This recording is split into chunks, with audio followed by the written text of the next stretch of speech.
My grandfather, or Harabaji as I called him, was just alright.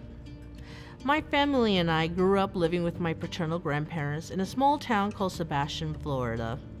He and my parents lived with my paternal grandparents for the first 6 years of my life. And while they were in Korea, my grandparents actually took care of me for 6 months. And being limited proficient at English, my parents and grandfather all spoke Korean in the house.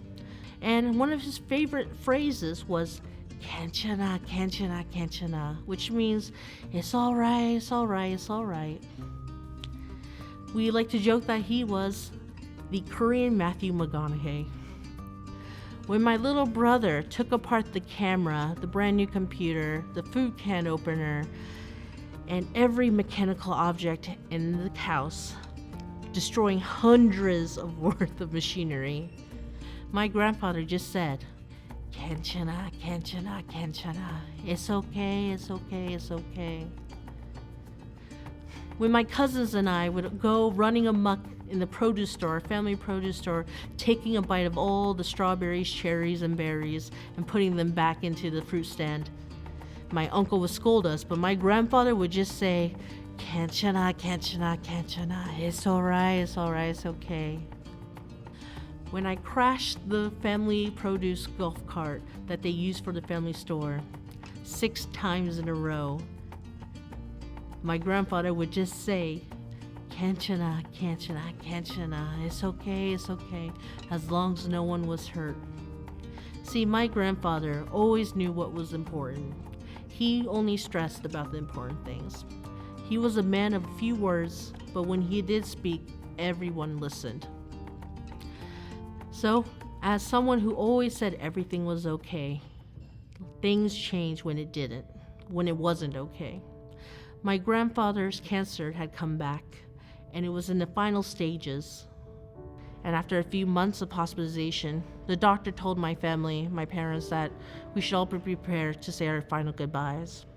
You see, my grandfather and I were super close growing up. I mean, he took care of me while my parents were in Korea. And he also never reprimanded me for being who I was. And I needed that in my life. He was the only one that gave me space to breathe and to discover and learn. So when I come home from school every day, first person I called would be my grandfather. I would tell him everything that went on in my whole life, about my school grades, my tests, about competitions I've entered, about the mean bullies who picked on me. And eventually I started getting better in English and started getting better grades in school. And as my grades got better and I started speaking more English at home and outside of home, our phone calls became less. Our daily phone calls became weekly to monthly, until it became every other holiday. And it wasn't because I didn't want to talk to him, but it's just because I literally didn't have the words to say what I wanted.